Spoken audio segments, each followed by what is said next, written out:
प्यारो अस्सलाम वालेकुम वरहमतुल्लाहि वबरकातुहू जी। की हाल चाल है जी? ठीक ठाक हो? उम्मीद अल्लाह के हुक्म दे नाल इंशाअल्लाह तुसीं सारे ठीक ठाक होवोगे। अल्लाह ताला सब ते रहमत फरमाए। अज दे वीलॉग दे विच मैं तुहानूं दस्सांगा कि पाकिस्तान दे मशहूर गुलकार वारिस बेग ने एक इंकशाफ किया कि इंडिया दे फिल्म प्रोड्यूसर महेश भट्ट ने उन्हां कोलों माफ़ी मंगी और वो माफ़ी क्यों मंगी और किस वजह की बिना ते वो माफ़ी मंगी गई, फिर वारिस बेग ने उन्होंने की किया, उसकी मुकम्मल तफसीलात अज की इस वीडियो के विच मैं तुहानूं दस्सांगा। लो जी, जे चैनल ते नवे हैं तो चैनल को सबसक्राइब लाइक और शेयर जरूर कर देना। तुहाडी मुहब्बतां दा बड़ा शुक्रिया।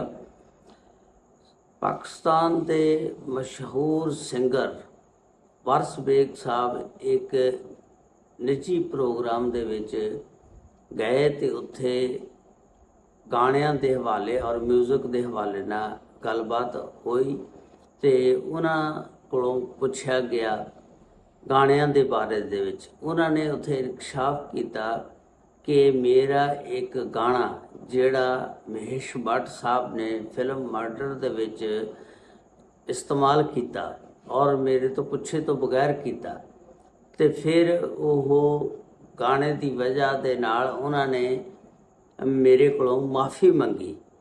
उन्होंने नहीं पता कि ये मेरा गाना। महेश भट्ट ने फिर दस्या उन्होंने एक मॉर्निंग शो दे विच दोनों फिर इकट्ठे हुए सी, महेश भट्ट और गुलकार वारिस बेग साहब। उत्थे महेश भट्ट साहब ने दस्या कि मैनूं नहीं पता कि ये गाना तुहाडा आ, तो मैं वो फिल्म दे विच शामिल किया। मैनू पाकिस्तान के एक आर्टिस्ट ने एक गाना मैनू भेजा सी और इस तरह मैं वो गाना जिहड़ा तुहाडा अपनी फिल्म दे विच शामिल कर लिया। पहला दौर इस तरह का सी कि यूट्यूब जिहड़ा सी वो कापीराइट नहीं सी भेजदा हुंदा, स्ट्राइक नहीं सी दिंदा हुंदा। हुण कोई भी मसला बन जाए उस टाइम कापीराइट की स्ट्राइक आ जाती है। यूट्यूब की पॉलिसी हुण हो गई है, पहला ये पॉलिसी नहीं सी हुंदी।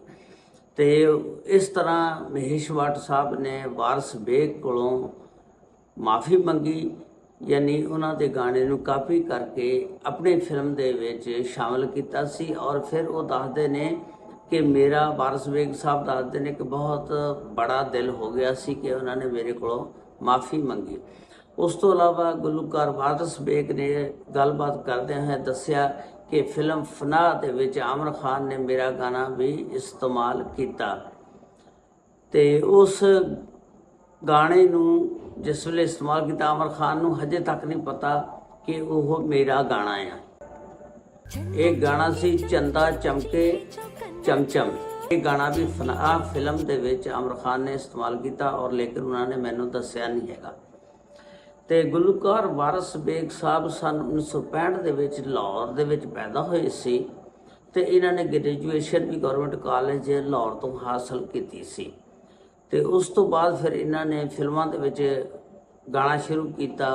लेकिन सब तो पहला इन्हों का एक एल्बम 1999 दे विच रिलीज़ होया सी। वो एल्बम का नाम ही 99 रख दिता गया सी। उस तो बाद इन्होंने सन 1997 दे विच सब तो पहला फिल्म सैयद नूर दी सी संगम, उहदे विच गाना गाया सी, आ प्यार दिल में जगह था। ये गाना संगम फिल्म दे विच 1997 दे विच इन्होंने गाया सी।